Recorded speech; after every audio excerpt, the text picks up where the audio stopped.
Hi everybody, Andrew here. In this video I'll talk to you about object-to-object snapping. Now at the moment of recording there is already another video in which I talk about the same subject, but some things have changed since I recorded that video, and I just decided to do a fresh start and record a new one, and the old video is going to be removed sometime in the future. Okay, so what is object-to-object snapping? Well, in object-to-object snapping allows you to snap the active prefab to nearby objects instead of the grid. So instead of snapping to the grid, you snap to nearby objects. And starting in the current version that exists on the store, this is only available when working in placement mode. But starting with version 2.2.2, this object-to-object snapping will be available in object selection mode also. So let me just show you how it works. I'm going to be using a bunch of street models that will allow me to show you, to make a small demonstration. These can be used to create a city road network.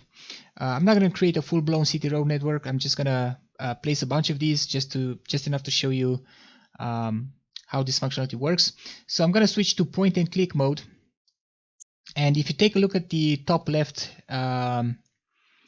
corner of the scene view, you can see that the third label from the top, from top to bottom, is called object-to-object snap, and it's currently set to false, which means that object-to-object snapping is not enabled, and we're currently snapping to the grid.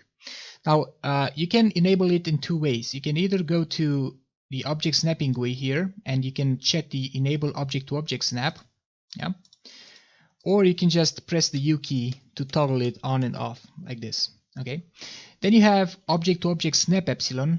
You can think of this value as a radius. It's not really a radius, but you can think of it that way. It's basically a distance that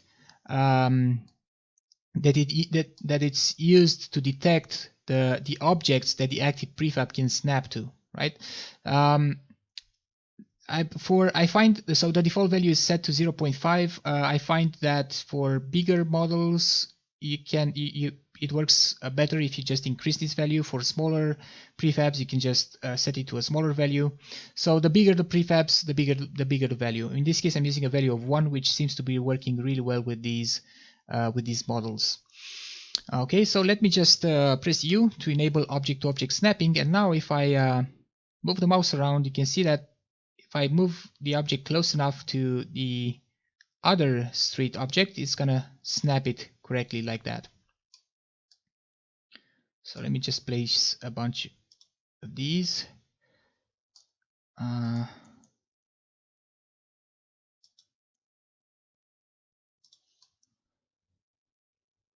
Okay. Now can we okay,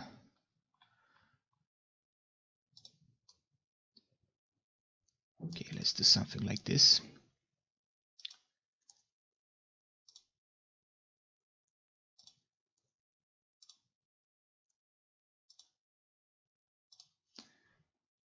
Okay,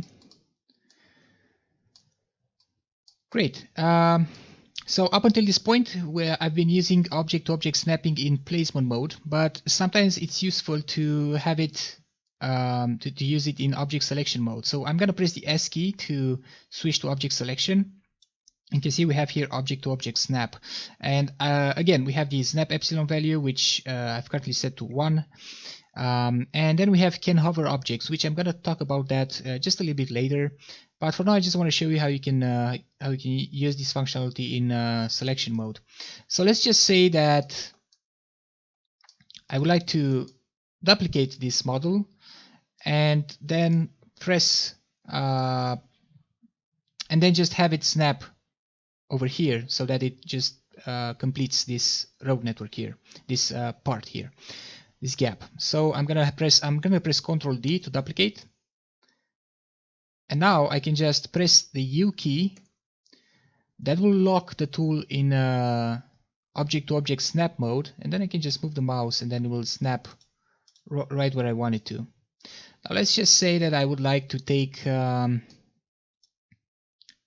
these models here, and I would like to take advantage of object-to-object snapping, so I can snap them to these road extrusions here, right? So I can press Ctrl D to duplicate, move them over here, press Y on the keyboard to rotate, then press U, and then just have them snap correctly where I want them to. Now, in order to exit object-to-object snap, you can either press U again, or you can just left click, and that will exit the snap mode. I'm gonna duplicate again, press U, snap, left click, exit. Just gonna be doing a bit. There you go. And why not? Let's also complete road over here, and we can just keep on going and create a really complex city network if we really wanted to. Now let's sorry about that. Let's talk about this can hover objects toggle button, and because in this particular case it's not really, I'm gonna have to use a bunch of other models to show you what I mean, to show you how this works. It will allow me to just better explain this stuff. So when this is checked, let's just say I want to snap this brick model on the top, on top of these grass tiles, right? So I can just press U, and then I can snap this this cube where I want it to be. And this is working because I have can hover objects checked. But if I uncheck this and activate object-to-object snap again, the cube will no longer be able to snap on top of other objects. It will always sit on the grid and snap to nearby objects, but you'll no longer be able to snap on top of those objects. Yeah, so this is what this functionality does. There you go. Let's just fool around with this a little bit. Activate object-to-object snap, and now snap this wherever you want it to. Okay, now for those of you who have been using Octave for quite a while, and probably you've been using this functionality, you probably remember there used to be an option here that will allow you to check the object-to-object snap mode. There were two modes previously. One was called box and the other one was called vertex. Now these modes have disappeared because they're no longer needed. The algorithm has been improved, so you don't need to switch between the two, because previously box was more like it worked really well in most cases, but there were some cases in which it would fail. And then you had to switch to vertex to handle those cases, but vertex mode had the disadvantage that it was a little bit slow because it had to work at the mesh level.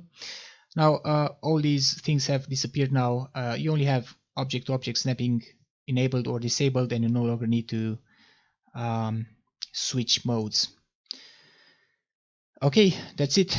Thank you very much for watching. Bye bye.